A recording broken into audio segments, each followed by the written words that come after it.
John Däniken की chariots of the God. Okay. तो अगर आप वो बुक पढ़ेंगे तो आपको आपका एक सोचने का नज़रिया बदल जाएगा। सेल बायोलॉजी अल्बर्ट की पढ़िए, उसमें उन्होंने पूरी जब तक हम सेल नहीं जानेंगे तो बायोलॉजी को क्या जानेंगे? एंशिएंट टाइम से आपको ऋषि-मुनियों के टाइम पे ले चला। तो हमारे ऋषि-मुनि वो ट्रू साइंटिस्ट थे। अब संस्कृत में, हिंदी में उनको ऋषि-मुनि कहा। अब आज के लेमैन को क्या समझता है कि बाबा ने हाथ घुमाया और हाथ में कुछ आ गया, वो जादू है। जी, जी, जी। लेकिन हमारे ऋषि-मुनि अगर आप नागार्जुन साहब को देखें, जिनको एंशिएंट आइंस्टीन कहा गया, आपने डिजिटल वॉच बाँधे तो उसमें सिलिकॉन होता था। फिर 512 एमबी की जो मेमोरी बनी वो एक रूम के बराबर थी। अब 1 गीगाबाइट की मेमोरी का जो आ रही है वो इतनी छोटी है, वो किस चीज़ की बनी है? कौन-कौन से जीन्स किस चीज़ के लिए रिस्पॉन्सिबल है? वो सारी इन्फॉर्मेशन वो कंप्यूटर में ला रहे हैं। जैसे मैंने बताया था एक चिप चिप यहाँ डेवलप हो जाएगी, मुझको जहाज उड़ाना नहीं आता है, थोड़ी देर के बाद मैंने गूगल से डाउनलोड मारा, मेरे ब्रेन में मेमोरी आ गई और मैं जहाज उड़ाना जान गया। अच्छा। तो ये सब संभव होगा बायोइन्फॉर्मेटिक्स से। बायोइन्फॉर्मेटिक्स से सारा डेटा जो है कलेक्ट किया जा रहा है। जी। एक साइंटिस्ट हैं, वो इसी डेटा साइंस पे काम कर रहे हैं। वो उन्होंने एक टूलकिट भी डेवलप करी है। नमस्कार, आदाब, सत श्री अकाल। मैं हूँ आपका होस्ट एंड दोस्त अक्षय और स्वागत है डी और जी शो। Knowledge starts here. सबसे पहले थैंक यू सो मच जो आप इतना लव एंड सपोर्ट आप अपने यूट्यूब चैनल एपिक लाइफ को दे रहे हैं। प्लीज़ ऐसा लव एंड सपोर्ट देते रहिएगा।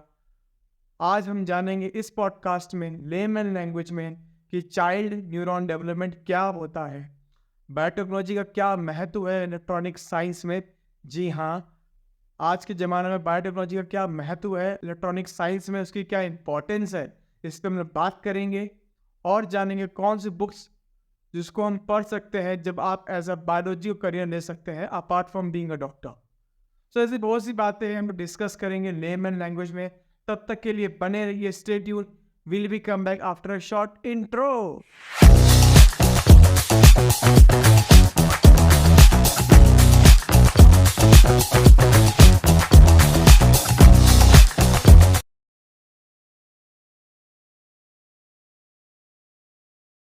आप कैसे हैं? बहुत फाइन, आप बताइए आप कैसे हैं? All good sir. मुझे अच्छा रिस्पांस मिला आपके लास्ट एपिसोड से। लोगों को बहुत कुछ समझ में आया कि कैसे लाइफ में आगे करना बायोलॉजी को लेके। तो मेरा अभी आपसे एक ही सवाल है, अभी आप कौन सी किताब पढ़ रहे हैं? अभी आप ऐसा क्या कर रहे हैं जो लोगों को समझे थोड़ा सा? I just want to understand आप अभी कौन सी बुक्स पढ़ रहे हैं? देखिए, बुक्स तो मैं पढ़ता आजकल के टाइम में मोबाइल पे लोग बिज़ी रहते हैं। मैं उनको ये भी राय दूँगा कि मोबाइल से अच्छा आप बुक्स को प्रेफ़र करिए। क्योंकि बुक्स जो है वही आपकी सच्ची दोस्त हैं और वही एग्जैक्ट नॉलेज भी देंगी। क्योंकि एक बार जो लिख जाएगा तो उसको मैनिपुलेट करने में या एडिट करने मतलब उसमें गड़बड़ी करने में टाइम लगेगा। और सोशल मीडिया में जो व्हाट्सएप ज्ञान है या दूसरे उसमें आपको भटकाया जा सकता है। तो जी, प्रेजेंट जी, टाइम में व्हाट्सएप यूनिवर्सिटी। मैं हाँ, कई तरह की बुक पढ़ रहा हूँ। जिसमें रिसेंटली मैंने एक बुक पढ़ी थी एरिक वॉन डेनिकन की chariots of the God. Okay. तो अगर आप वो बुक पढ़ेंगे तो आपको आपका एक सोचने का नज़रिया बदल जाएगा। ओके। ओके। और उसको जब आप पढ़ेंगे तो आप ये पाएँगे कि एक इंसान ने इतनी फाइंडिंग करी है बिल्कुल लीक से हट के। और एक प्रोग्राम भी हिस्ट्री चैनल पे उस पे बनाया गया है, एंशिएंट एलियन, हो सकता है आप लोगों ने देखा हो। जी, जी, जी, जी, जी, जी, बहुत पुराना कि शो हम है। कैसे आए अर्थ पे, क्या उन्होंने बिल्कुल लीक से हट के दिया। तो आपको मैं ये बता दूं कि वो करीब 400 प्लस की पेजेस की बुक है। और जब मैंने पढ़ना शुरू किया तो वो बुक मेरे पॉकेट के मतलब बैग में रखी रहती थी, जहां मुझको टाइम मिलता था वो मैं पढ़ना शुरू कर देता था। अच्छा। तो हाँ, और उन्होंने इतना अच्छा वेल एक्सप्लेन किया विद एविडेंस कि आपको लगेगा कि हाँ, हम लोग को कैसे डिज़ाइन किया गया, कैसे आए हैं। आपको एक बिल्कुल सोचने का नज़रिया बदल जाएगा। जी, जी, जी। और एक बुक अभी क्या मैं पढ़ता रहता हूँ, सारे बायोलॉजी के स्टूडेंट्स से कहूँगा कि अगर आपको बायोलॉजी में अच्छी कमांड लेनी है, तो आप सेल बायोलॉजी अल्बर्ट की पढ़िए। उसमें उन्होंने पूरी जब तक हम सेल नहीं जानेंगे तो बायोलॉजी को क्या जानेंगे? तो उन्होंने सेल के ऑर्गेनेल्स, डीएनए इसके बारे में बहुत अच्छा डिटेल डीप में बताया है। और अगर किसी को बुक का कोई भी टॉपिक चाहिए समझना तो मैं आपको फ्री ऑफ कास्ट अवेलेबल करा दूँगा, उसका कोई वो नहीं है, मैं बता भी दूँगा। इसके अलावा गाइटिन की आप फिजियोलॉजी पढ़ सकते हैं बॉडी की, कि डाइजेस्टिव सिस्टम कैसे वर्क करता है।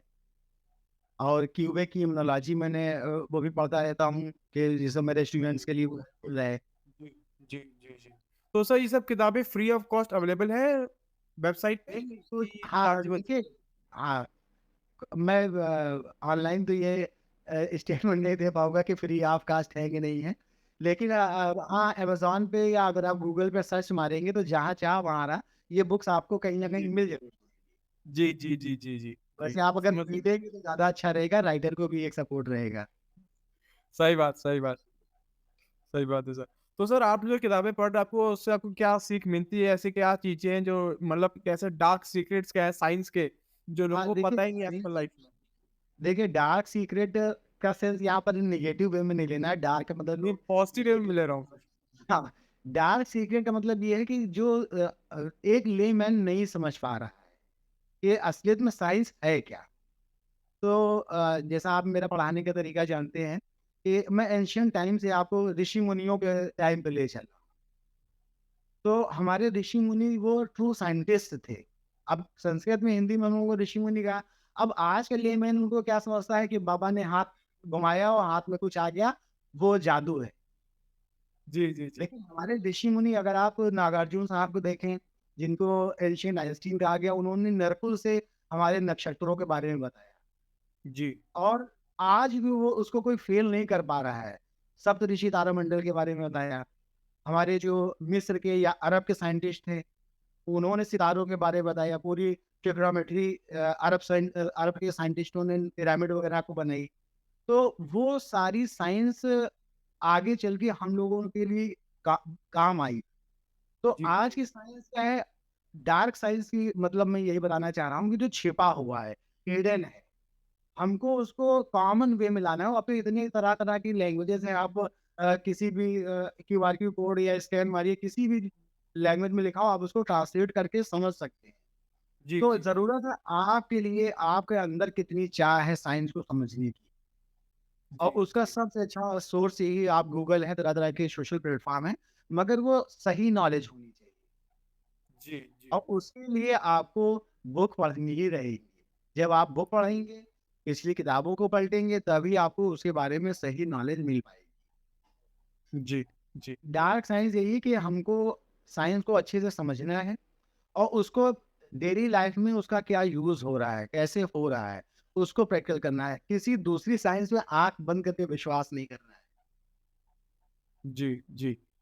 सर आपसे एक छोटा-सा पर्सनल क्वेश्चन है, as you have already well known you can say scholar आपके हिसाब से this your point of view no one is up to you whether you want to answer और नॉट आपके हिसाब से ऐसा कौन सा चैप्टर है जो हम लोग के हाई स्कूल या 12th की क्लास में वो ऐड होना चाहिए जिस प्रकार से अभी मॉडर्न साइंस आ रही है या हमें वो चैप्टर हटाना चाहिए जिस प्रकार से मॉडर्न साइंस मॉडर्न डिस्कवरीज आ रही है आपके हिसाब से क्या लगता है एज अ देखिए एडिशनल साइंस या जी देखिए साइंस साइंस तो एवर चेंजिंग नहीं हो सकती है। एवर जी डेवलपिंग, एवर डिस्कवरेबल हो सकती है, उसको हम डिस्कवरी कर सकते हैं। तो जी अभी रिसेंटली मैंने न्यूज़पेपर पढ़ा है, तो उसमें डार्विन के चैप्टर को हटा दिया गया। जी तो मैं तो यही चाहता हूँ उस चैप्टर को वापस लाया जाए, क्योंकि जी हम जब तक अपनी ओरिजिन या अपनी स्पीशीज़ के बारे में डिटेल में नहीं जान पाएँगे जी हाई स्कूल लेवल से, तो हम आगे कैसे बढ़ पाएँगे? डार्विन ने जी बताया हमको सर्वाइवल ऑफ द फिटेस्ट। हम अपने एनवायरनमेंट एवर चेंजिंग एनवायरनमेंट में कैसे अपने आप को अडॉप्ट करें। और आज हम लोग निएंडरथल, क्रो-मैग्नन के स्टेज से होते-होते आज हम लोग होमो सेपियंस हो गए।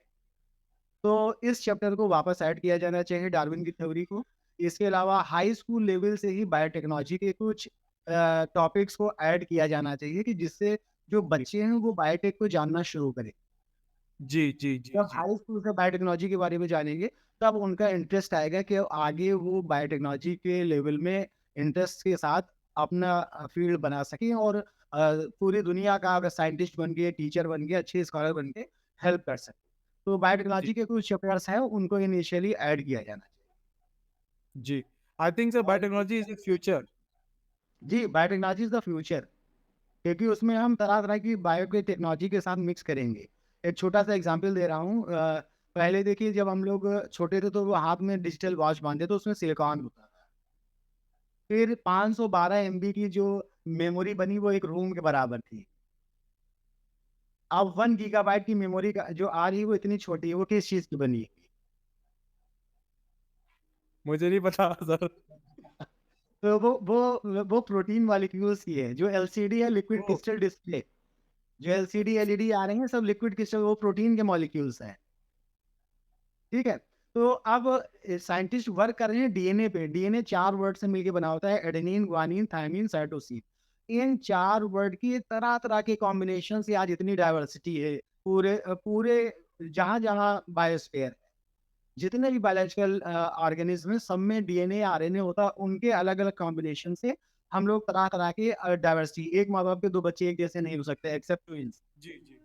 तो ये डाइवर्सिटी डीएनए की वजह से है। तो अब साइंटिस्ट इस पे वर्क कर रहे हैं कि हम डीएनए की मेमोरी को कैसे हम डेटा ट्रांसफर में यूज़ कर सकें। तो अगर वो दिन दूर नहीं होगा कि जब यहाँ पर हम एक सेंसर लगा होगा और चिपका लेंगे, तो हम तो चलते-फिरते माइंड को अपने नेट से जोड़ पाएँगे। अब रात में सो रहे हैं मगर हमारा जो वर्टिब्रल कॉलम है, वो एक्टिव होके सोशल मीडिया पे मेरे लिए कमेंट कर रहा है। हो सकता है हो अभी कभी सकता है, हो होगा सकता है। नहीं, ये होगा, हो सकता नहीं होगा और हो रहा है ये।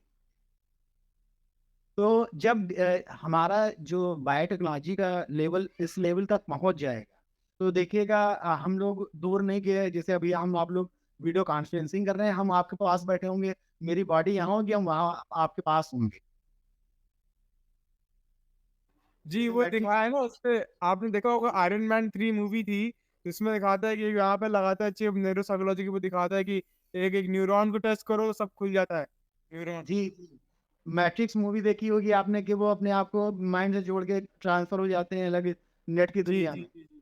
जी, तो जी। ये सब बायोटेक के ज़रिए ही पॉसिबल होने वाला है। तो गाइस समझ लीजिए, अगर करियर बनाना है तो बायोटेक्नोलॉजी भी है एक ऐसा जिसको आप चूज़ कर सकते हैं आगे चल के फ्यूचर में। तो सर जिस प्रकार से आप बता रहे हो टेक्नोलॉजी इतनी बढ़ रही है, आप क्या लगता है फ्यूचर इंडिया का फ्यूचर क्या है साइंस को लेके? सब अभी अभी क्या है सीन है ना, अभी सब जा रहे हैं data analysis, BTech, although that is also good profession, that is also a good thing. हम लोग भी टेक्नोलॉजी को यूज़ करके आपस में बात ही कर रहे हैं, एआई का टूल यूज़ कर रहे हैं। और क्या लगता जी। है साइंस का क्या फ्यूचर है? कोई भी साइंस के फ्यूचर के बारे में बात ही नहीं कर रहा है। हाँ, देखिए, आपने सुना होगा, बहुत से लोग कहते हैं कि हमारा देश महान है, भारत देश महान है। और भारतवर्ष आपने सुना होगा ज़्यादातर अगर पुराने हम राइटिंग में जाएँ या पुराने लेखों में जाएँ, तो वहाँ पे भारतवर्ष लिखा रहता है। जी, तो जी। उसको मैं एक्सप्लेन करना चाहूँगा। भा का मतलब ही होता है खोज और रत का अच्छा, मतलब होता है हाँ, भारत में भा का मतलब होता है खोज, रत मतलब होता है तल्लीन होना, निरंतर प्रयास करते रहना और वर्ष का मतलब होता है परंपरा। अच्छा, ये मुझे भी तो नहीं हम पता था। लोग हाँ, हाँ। तो हम लोग तो ऐसे देश में हैं जहाँ पर खोज में निरंतर इन्वॉल्व रहने की परंपरा है। जी, इस जी। वजह से हमारा देश जो था, वो क्या था महान था। अब जी, महान क्यों नहीं है? हो सकता है मेरा सवाल कुछ लोगों को चुभे, लेकिन अब महान क्यों नहीं है? वो इसीलिए नहीं है क्योंकि हम लोग अपनी पुरानी साइंस को भूल चुके हैं। हम लोग तो ऐसे देश में पैदा हुए हैं जहाँ पर आयुर्वेद दिया गया। पूरा एक मेडिसिन से और उससे दूसरी चीज़ों से रिलेटेड एक पूरा ग्रंथ बना दिया गया। जी, जी।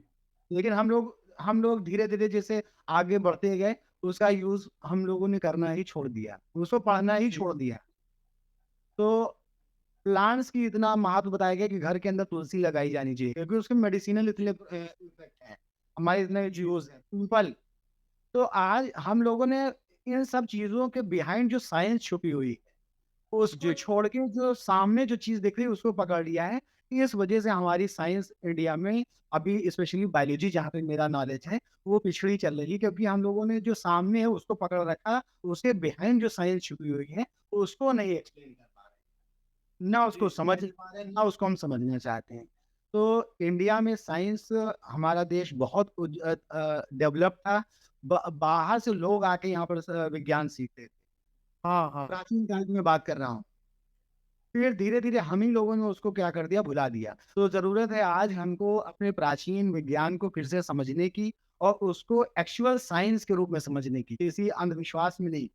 तो देखिएगा जी, भारत फिर से महान हो जाएगा इंशाल्लाह और हम सब लोग विश्व गुरु बनने के बहुत नज़दीक आ चुके होंगे, अगर हम अपने विज्ञान जी, को समझें। जी। क्योंकि सर मुझे भी इसमें पॉइंट ऐड करना था, क्योंकि मैंने एक्चुअली फैक्ट प्रूफ है, जब ब्रिटिशर्स आए थे तो उन्होंने अपना एक अलग से बनाया था एजुकेशन सिस्टम, जिसमें जितने भी हमारे वो थे गुरुकुल और जहाँ सिखाते थे, वेदास से पढ़ के साइंस से जो पढ़ाते थे, तो उसे उनको हटा दिया है। उन्होंने अपना सिस्टम लेके आया और समझाया कि इंग्लिश मैन इज़ गुड। वो एक था, वो फैक्ट है, अभी लोग मानते हैं इस चीज़ चक्कर में। बट ये अच्छी बात है कि जो हो गया सो हो गया पास्ट में, बट हमें लर्न करके आगे बढ़ना चाहिए, आगे बढ़ते रहना चाहिए। तो ये आपने अच्छी बात बताई कि आगे फ्यूचर क्या है। लेकिन सर एक और प्रॉब्लम है, प्रॉब्लम क्या है ना कि लोग कहते नहीं, सपोज़ कि आप भी माँ भी 2 बेटे हैं, आप भी बाप है, 2 बेटे हैं आपके। फिर देखते होंगे कि भैया आजकल ज़्यादा पॉपुलेशन इंडिया में, first we become India's world number 1 country for the in terms of population, plus competition इतना है। बच्चों को स्कूल में इतना प्रेशर मिलता है कि ये करो, प्लस माँ-बाप भी देते हैं कि तुम्हें फर्स्ट आना है, ये होना है, और बहुत से बच्चे जो है सुसाइड भी कर लेते हैं, ज़्यादा प्रेशर में आके। तो आपका क्या थॉट है इस पे? आपको कैसे लोगों बच्चों को ऐसे, अगर अगर कोई बच्चा है, क्या समझाएँगे उसको कि लाइफ में क्या करना है, और माँ-बाप को क्या एडवाइस देना चाहेंगे कि बच्चे को कैसे आगे बढ़ने दीजिए, उसको रोकिए मत? देखिए, पहले तो मैं सारे पेरेंट्स से यही कहूँगा कि पहले तो वो अपने बच्चे को पहचाने कि उसकी किस क्षेत्र में रुझान है। उसके रुझान को मोड़े ना। इसके लिए मैं कहानी बताऊँगा कि जी, जी। एक आदमी था, उसने मुर्गियाँ पाली और बतख पाली, बतख डक्स। जी, तो एक जगह रेस हुई, जहाँ पर फर्श पे दौड़ना था। जी, तो उसने क्या करा, फर्श पे दौड़ने के लिए बतखों को भेजा। जी, तो बतखें वो दौड़ नहीं पाईं क्योंकि उनके फीट थे पानी में तैरने के लिए, जी, वो हार गए। और एक जगह पानी में दौड़ थी तो उसने मुर्गियों को भेजा, जी, वहाँ भी वो हार गए। तो अब यहाँ पर गलती बतख की नहीं थी, ना गलती मुर्गी की थी, गलती किसकी थी? जो ओनर था। वो ओनर था। उसने उनकी काबिलियत को, उनकी योग्यता को आइडेंटिफ़ाई नहीं किया। तो मैं तो जी, पेरेंट्स को कहूँगा, पेरेंट्स आर बेटर कोच। बच्चा तो प्लेयर है। आप उसको घर में पहले, बच्चा बचपन से आप जान जाएँगे, जैसे अभी मेरा 1 बेटा है और 2 ट्विन्स बेटियाँ हैं ईश्वर की दया से। तो अब बच्चे को मैं खुद पहचान रहा हूँ कि इसकी काबिलियत कहाँ जा रही है, इसकी लर्निंग पावर क्या है, कैचिंग पावर क्या है। तो आप बचपन में ही उनको इस तरह से गाइडेंस देना शुरू करिए कि उनका रुझान किस तरफ जा रहा है, उसी तरह से गाइडेंस दीजिए। अगर आप जी, बच्चे को प्रेशर में लेंगे तो वो आपके सामने तो वो काम कर लेगा, लेकिन उसका दिल नहीं लगेगा, जिसको हम लोग वर्ड दिल बोलते हैं, माइंड उसका वहाँ पर कंसंट्रेट नहीं करेगा, तो वो बच्चे डाइवर्ट रहेगा। तो जी, पहले जी, उसको उससे प्यार से बात करिए कि आपको किस तरफ रुझान है, और उसका अगर जिधर रुझान होगा, अगर उधर आप उसको भेजेंगे, तो वो ज़रूर आपका नाम रोशन करेगा और अपना भी नाम रोशन करेगा। पुराने ज़माने जी। में देखिए क्या होता था, गाँव देहात में लोग होते थे, बहुत से बच्चे पढ़ते भी नहीं थे, लेकिन वो हाँ जी, अच्छे किसान बन जाते थे। अब जो पढ़ जी, जाते थे, जिन ब्रांच में जाना चाहते थे, वो अच्छे आईएएस बन गए। अभी भी आप जी, देखिए, ज़्यादातर आप यूट्यूब पे देखिए, ज़्यादातर जो गरीब फैमिली के बच्चे हैं, वो आईएएस में ही क्यों सेलेक्ट हो रहे हैं? क्योंकि जी, उनको जी, सही अंदर बात। से एक फीलिंग आ रही है कि नहीं, हमको ये काम करना है। जी, तो आप अपने बच्चे के अंदर वो काबिलियत पहचान के उसको डेवलप कराइए, प्रेशर में नहीं कि आपको ये करना है। आप अपना वो अपनी फीलिंग हिडन रखिए कि हमारा बच्चा फर्स्ट है, मगर उस तरह से उसको एनकरेज करिए आप। उस तरह से प्रोत्साहित करिए कि बेटा आप ऐसे करोगे तो ऐसे आ जाओगे, उसको मोटिवेशन दीजिए, लोगों से मिलवाइए। आप एक दिन टाइम निकाल के किसी डीएम से उसको मिलवाइए, किसी दरोगा से मिलवाइए, किसी डॉक्टर से मिलवाइए। तब वो सोचिएगा, हाँ, जब ये लोग पहुँच सकते हैं तो मैं क्यों नहीं पहुँच सकता हूँ। जी, जी, जी, ये सही बात लेकिन कही आपने। लेकिन होता क्या है, मेरी बात बुरी ना लगे किसी को, कि माँ-बाप मोबाइल में सब बिज़ी हैं। सत्य वचन। ठीक है, मोबाइल में बिज़ी हैं, वो मोबाइल में तो देख रहे हैं, बच्चा उनसे कुछ पूछ रहा है, बच्चे को सबसे ज़्यादा आजकल बच्चे इसी इग्नोरेंस का शिकार हो रहे हैं, कि एक ही बेड पे बैठे हुए हैं, लेकिन सब अपने-अपने मोबाइल्स में बिज़ी हैं। तो हमको जी, एक अपने घर में एक ऐसा टाइम फिक्स करना चाहिए कि हमको 2 घंटे के लिए, 4 घंटे के लिए सब मोबाइल कलेक्ट करके एक जगह रखें और सब लोग अपनी-अपनी बातें करें। टीवी भी बंद कर दें। आपको यकीन नहीं होगा, 2018 से मैंने घर में टीवी का कनेक्शन कटवा रखा है। क्या बात कर रहे हैं? कसम से आपको यकीन नहीं होगा, मैंने 2018 से टीवी का कनेक्शन हटा दिया है। मेरे घर में अभी दिखाऊँगा, बड़ा-सा मैंने वॉल माउंट टीवी ले लिया है, 70 इंचेस का। मेरी बच्चियाँ जब भी कहती हैं कि मुझे मोबाइल दीजिए, तो मोबाइल तो मैं देता ही नहीं हूँ, उनको राइम्स हैं या कार्टून है, उनको टीवी पे लगा देता हूँ। तो मुझे जी, ये तो जी, पता है कि बच्चे को मोबाइल का एडिक्शन नहीं है। जो जी, टीवी पे स्क्रीन पे देखेगा, मैं जो चाहूँगा वो देखेगा। मेरा बेटा जी, 5th में है, मोबाइल है उसके पास, मगर अलाउड नहीं है, केवल जो स्कूल का वर्क आएगा वही कर सकता है। जी, जी, जी। तो अच्छा हाँ, सर आप इस पे आपसे क्वेश्चन मिला था, अच्छा क्वेश्चन आ गया। आजकल क्या होता है ना, sorry to interrupt in this, आप बोलिएगा। इसमें क्वेश्चन ये है, एज़ आप देखो आप you you have experience to how to handle a child and बच्चियों को। तो इसमें प्रॉब्लम क्या आती है ना कि हम लोग ना आजकल आपने देखा हमारे कल्चर में हम लोग बच्चे को मोबाइल पकड़ा देते हैं। सपोज़ करो बच्चा रो रहा है, ये ले गान बजा दी, गाना बजा के पकड़ा दिया बच्चे को, बच्चा सुनता है गाना। तो उसके ना छोटे से बच्चे चश्मा लग जाता है, या जी, पढ़ाई जी। पे उसका ध्यान नहीं है, तो पता नहीं क्या-क्या चीज़ देखता है यूट्यूब पे, कुछ भी चीज़ है, बहुत सी चीज़ें हैं आजकल। देखिए ऑनलाइन में पॉज़िटिव भी, नेगेटिव भी है। हमें पता करना है नेगेटिव क्या है, बच्चा क्या देखे, तो उसको आप कैसे टैकल करते हैं? आप क्या अपना एक्सपीरियंस शेयर कर सकते हैं, ताकि लोग आप समझ में आए? देखिए, सबसे अच्छा तरीका है, बच्चा अगर रो रहा है, तो शुरुआत में जब बच्चा होता है तो हम शौक में उसको दे देते हैं मोबाइल कि इस पे राइम्स देखेगा। शुरुआत राइम से ही होती है। हर माँ-बाप ये चाहता है कि उसका बच्चा जब बोले तो गेस्ट के सामने "ए बेटा राइम सुना", वो राइम राइम सुनाने लगे। मगर ऐसा होता नहीं है। वो राइम से फिर अलग-अलग तरह-तरह के कार्टून पे आ जाता है बच्चा। तो सबसे अच्छा है उनको माइंड पज़ल गेम दें, ब्लॉक्स लाके दे दें। 1 दिन खेलेंगे, 2 दिन खेलेंगे, फिर उनको चेंज करके दूसरी चीज़ लाके दे दें। आजकल मार्केट में बहुत से सस्ते-सस्ते टॉयज़ अवेलेबल हैं। तो उनको जी, जी। पुराने ज़माने में क्या होता था, बच्चों को टॉयज़ ही मिलते थे घर में, मोबाइल नहीं होता था। तो जी, आप जी। उनको उसी पैटर्न पे उनको रखिए। उनको टॉयज़ लाके दीजिए, तरह-तरह के पज़ल गेम लाके दीजिए। छोटे बच्चों की मैं बात कर रहा हूँ। एक बॉक्स जी, होता है, उसमें शेप बने होते हैं, उनको शेप लाके दीजिए, वो डालना शेप के बारे में सीख जाएँगे। और हफ्ते में 1 दिन ज़रूर निकालिए, बच्चों को नेचर से आप इंटरैक्ट कराइए। हाँ। आप कहीं भी रहते हो, पार्क ले जाइए, बच्चों को लैप में लीजिए और उसको लीफ टच कराइए, फ्लावर टच कराइए, कोई छोटा-सा इंसेक्ट हो पहले चेक कर लें, पॉइज़नस ना हो, जिसको जानते हो वो इंसेक्ट उनको टच कराइए। तो अंदर से जो हम लोगों का ब्रेन के न्यूरॉन्स जी, जी। वो डेवलप होंगे, तो बच्चे की आप मेंटल एबिलिटी देखिएगा। तो उसको एक क्यूरियोसिटी हो जाएगी नेचर के लिए। जी, फिश मार्केट ले जाइए, उनको तरह-तरह की फिश दिखाइए। घर में एक्वेरियम ना रखिए कि बच्चा बोर हो जाएगा उससे। उसको बाहर ले जाइए। हफ्ते में 1 दिन आपको निकालना पड़ेगा। अगर आप चाहते हैं कि आपका बच्चा अच्छे माइंड वाला हो, तो उसको जी, जी। लोगों से इंटरेक्ट कराइए। वो हर एज के पर्सन से उसको इंटरेक्ट कराइए कि ये अंकल हैं, ये हमारे ग्रैंडफ़ादर हैं ऐसे। उनकी स्किन को टच कराइए, हेयर्स को टच कराइए, तो उनके न्यूरॉन्स डेवलप होना शुरू हो जाएँगे। उनको अच्छा। तरह-तरह की मिट्टी छोटे-छोटे पॉट में हम मार्बल ला के रखें, गिट्टी ला के रखें, बालू ला के रखें, उनको टच कराइए। थोड़ी देर उनको ओह! लिबरेशन दीजिए उनको खेलने के लिए उसमें।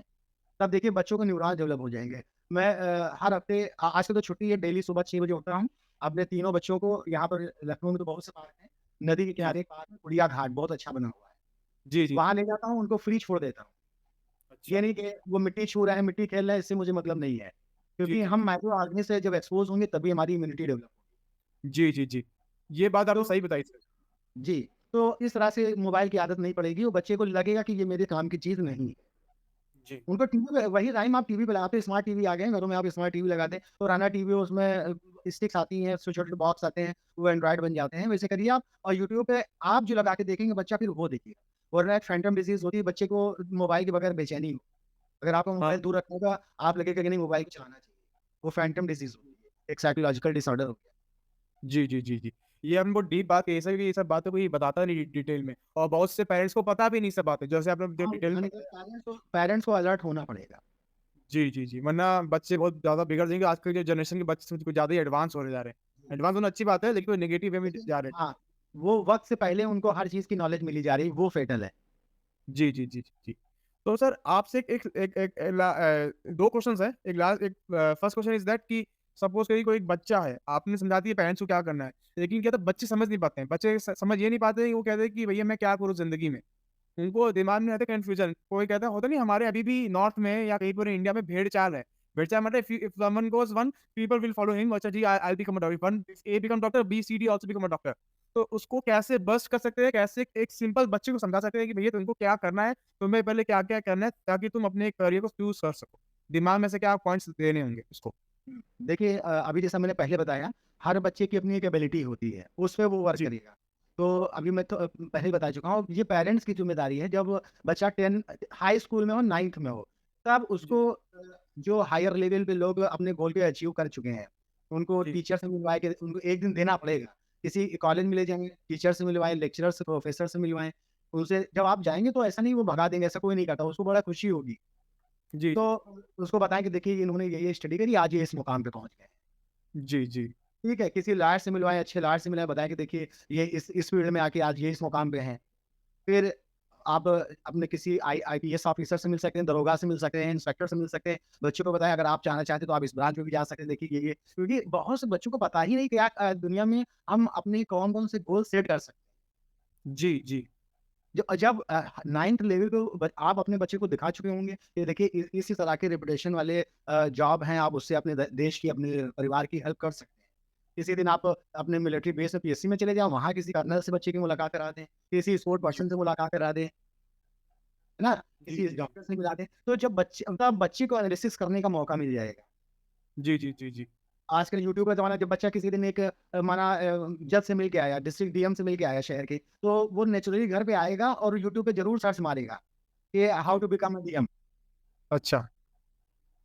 ना मानिए जी कोई पेरेंट हो अपना एक्सपेरिमेंट करके देख ले, और बच्चे की जी हर जी चीज़ जो है वो मिलेगा ज़रूर। How to become a doctor, फिर जब वो एक फिज़िकली किसी डॉक्टर से मिल के आ रहा हो, जी तो उसको तमाम उसके अंदर क्या होंगी, क्यूरियोसिटी डेवलप हो जाएँगी कि यार ये डॉक्टर बने तो कैसे बने, मुझको बनना चाहिए कि नहीं बनना चाहिए। फिर वो अपनी एबिलिटी उस तरह से सोचने लगेगा कि यार नहीं, मेरे डैडी ने इतने लोगों को समझाया, अब मैं 10+2 में ये सब्जेक्ट हूँ, तो मुझे ये बनना है। तो बच्चा खुद अपने फादर से बताएगा कि डैडी मुझको ये बनना है। और वहीं पे माँ-बाप को अपना इंटेंशन सेट करना है कि बच्चे को इसी लाइन में भेजना है। जी। थैंक यू सर, आपने इतना अच्छा एक गाइडलाइन समझाई हम लोगों को कैसे क्या करना चाहिए, क्योंकि एक्चुअली में क्या है ना, हम सब जो एक्चुअली हम लोग जॉइंट फैमिली में कोई रहता नहीं आज के ज़माने में। दे जी, stay in a flat, if you go metro cities Delhi, Mumbai, Chennai, Bangalore, सब लोग रहते हैं अपने उसमें, मतलब माँ-बाप, बेटे, सब अपने बिज़ी रहते हैं, सुबह जाते हैं जॉब पे, शाम को जॉब से आते हैं। कुछ जो सरकारी जॉब है उनका, आज के सरकारी जॉब वाले भी 12-12 घंटे काम करते हैं। काम प्राइवेट जॉब वाले 12-13 घंटे काम करते हैं। तो वो अपना टाइम दे नहीं पाते हैं, वो समझ नहीं पाते बच्चा क्या, फिर क्या होता है, बच्चे कोई गलत संगत में चला जाता है, कोई ड्रग्स लेता है, कुछ भी चीज़ होती है, कोई पढ़ाई में अच्छा नहीं होता, कुछ भी होता है। ये आपने अच्छा तरीका बताया कैसे उसको हैंडल कर सकते हैं, कैसे बच्चे को, क्योंकि ये सब कोई बताता नहीं है और कोई इन सब पे ध्यान देता भी नहीं, कि सारे पेरेंट्स लोग जो टीचर ध्यान देते भी नहीं है। सब कहते हैं चलो वो बीटेक है, तुम भी बीटेक कर लो, वो स्विमिंग कर लो, तुम भी स्विमिंग क्लास जॉइन कर लो, वो डांस जी, कर लो, तुम भी डांस कर लो, वो सब कॉपी पेस्ट होता है आजकल। ये तो अच्छा आपने बता दिया सर इस चीज़ को समझाने में, जी। आपने टाइम दिया। सर लास्ट क्वेश्चन है, आप एक क्या एडवाइस देना चाहते हैं यूथ को साइंस को लेके एज़ अ करियर? मतलब क्या चाहते हैं कि एक ऐसा एक सिंपल कि फ्यूचर क्या है साइंस में, जो सपोज़ कि बायोटेक्नोलॉजी सर आपने भी बताया बातों में कि बायोटेक्नोलॉजी इज़ द फ्यूचर। तो ऐसा कोई और फील्ड है जिसको आप बोलना चाहते हैं कि एडवाइस देना चाहते हैं स्टूडेंट्स को, जो जिनको बायो में खाली इंटरेस्ट हो, जिनको बायो में अपना करियर बनाना हो लाइफ में? हाँ, देखिए बायो में तो बहुत करियर के ऑप्शन हैं। आप अगर अच्छे से प्रिपरेशन करते हैं तो एक अच्छे डॉक्टर भी बन सकते हैं, नीट की प्रिपरेशन करिए। और बाकी साइंस जैसा आपने कहा है, तो साइंस में आप फिजिक्स भी आती है, केमिस्ट्री भी आती है, तो जी, उसमें भी बहुत से ऑप्शन हैं। आप केमिस्ट्री को ले लेंगे तो आप ऑर्गेनिक केमिस्ट्री से कर लेते हैं, अगर एमएससी वगैरह या उसमें भी, तो आप केमिकल इंजीनियरिंग में जा सकते हैं। फिजिक्स में ले लेंगे तो आप इसरो वगैरह है, डेटा साइंस है, बहुत सी चीज़ें हैं, उसमें जा सकते जी, हैं। तो मेरा तो यही मानना है कि अगर आपके अंदर डेली 5-6 घंटे पढ़ने की क्षमता है, तो आप साइंस ज़रूर लीजिए। और जी, साइंस में अपार संभावनाएँ हैं, अपने देश की, पूरे राष्ट्र की और पूरे यूनिवर्स की सेवा करने का मौका मिलेगा। जी, जी, जी, जी। और आज सर ये एक साइंस में तो हम लोग इतनी दूर बैठे हुए साथ में बात कर रहे हैं, एक-दूसरे से अपने विचार पेश कर रहे हैं। जी, जी, ये जी, साइंस ही। जी, जी। सर जैसे आपने कहा था बायोलॉजी में डेटा साइंस क्या होता है? मैंने कभी समझा नहीं। मैं समझा कि डेटा साइंस मतलब आई जो इंजीनियर्स होता है आईटी, वो डेटा साइंस करते हैं। हाँ, नहीं, एक होता है बायो इन्फॉर्मेटिक्स। अच्छा, मेरी एक स्टूडेंट है, वो अमेरिका में प्रेज़ेंट टाइम साइंटिस्ट है इसी की। तो ओके, उस टाइम जब मैंने उनको राय दी थी, तो कोई बायो इन्फॉर्मेटिक्स जानता भी नहीं था। अच्छा, लेकिन मैंने वो बहुत अच्छी स्टूडेंट थी, तो मेरे यहाँ बीएससी तक मुझसे पढ़ा है। तो लास्ट जी, मेरे पास आई, तो मैंने उनको राय दी, आप बायो इन्फॉर्मेटिक्स से एमएससी कर लीजिए। उन्होंने इंटीरियर यूनिवर्सिटी से किया। आज वो अमेरिका में ही सेटल्ड है, वहीं उनकी फैमिली भी है और साइंटिस्ट भी हैं। तो बायो इन्फॉर्मेटिक्स में होता है, मैंने बात की थी ना डीएनए की, तो हाँ जी, हाँ हम जी, लोगों हाँ जी। का, हाँ, हम लोगों का पूरा ब्लूप्रिंट डीएनए होता है। जैसे किसी की अगर नीली आँखें हैं, तो इट मीन्स उसके डीएनए में उसका जीन्स मौजूद है, उसकी इन्फॉर्मेशन मौजूद है। तो जी, साइंटिस्ट इसी डेटा को कलेक्ट कर रहे हैं कि कौन-कौन से जीन्स किस चीज़ के लिए रिस्पॉन्सिबल है। वो सारी अच्छा, इन्फॉर्मेशन वो कंप्यूटर में ला रहे हैं। जैसे मैंने बताया था, एक चिप चिप यहाँ डेवलप हो जाएगी, मुझको जहाज उड़ाना नहीं आता है, थोड़ी देर के बाद मैंने गूगल से ही डाउनलोड मारा, मेरे ब्रेन में मेमोरी आ गई और मैं जहाज उड़ाना जान गया। अच्छा, तो ये सब संभव होगा बायो इन्फॉर्मेटिक्स से। बायो इन्फॉर्मेटिक्स से सारा डेटा जो है कलेक्ट किया जा रहा है। जी, एक साइंटिस्ट हैं, वो इसी डेटा साइंस पे काम कर रहे हैं। वो उन्होंने एक टूल किट भी डेवलप करी है इसकी डीएनए के सैंपलिंग की। नेशनल अच्छा, ज्योग्राफिक के साथ उनका कोलैबोरेशन है। तो जी, जी, वो हम वो पूरी जीनोलॉजी पे काम कर रहे हैं कि हमारा ओरिजिन कहाँ से है। वो आपके डीएनए के सैंपल से ये बता देंगे कि हमारी ओरिजिन कहाँ की है, हमारे पूर्वज कहाँ के हैं, वो जी, सभी जी, बता देंगे। तो यही जी, डेटा साइंस है, इसका बायो इन्फॉर्मेटिक्स का, बायो में। ठीक है sir. Thank you sir, thank you for your time, आपने समय दिया, हमें समझाया बायोलॉजी के बारे में डिटेल्स में। Thank you so much, thank you. Thank you so much sir. बहुत अच्छा लगा, बहुत अच्छा लगा। Thank you. आई होप आपने पूरी वीडियो देखी देखी है ना? पक्का? तो please subscribe the channel, share this video to all your family friends, ताकि वो भी अपने लर्निंग प्रोसेस को एनहांस कर सकें और बच्चे अपने करियर को देख सकें, बड़े समझ सकें क्या है न्यू अपॉर्चुनिटीज एज करियर को लेके डिफरेंट डिफरेंट इंडस्ट्रीज में इन लेमन लैंग्वेज। और हाँ, आप लोग मेरी बात सुनते नहीं हैं, आप थोड़ा लव एंड सपोर्ट दे रहे हैं, लेकिन थोड़ा और बढ़ा के दीजिएगा। तो उसके लिए मैं एक गेस्ट बुला के लाया हूँ, जो हॉलीवुड एक्टर है माइट भी उनकी बात सुन सकें। Namaste India, this is Robert Downey Jr. and I have gotten a request from one of my fans from India who has a channel name called Epic Life. This man does a podcast show called The Origin Show, in which he has started an initiative to help young brothers and sisters get the right career by getting great experience from different industry experts. So, please go watch the video and subscribe to the YouTube channel Epic Life. तो देखा आपने, हमारे guest ने आपसे request की है, तो please love and support देते रहिएगा. Stay healthy, stay tune, will be come back with more interesting video. Thank you.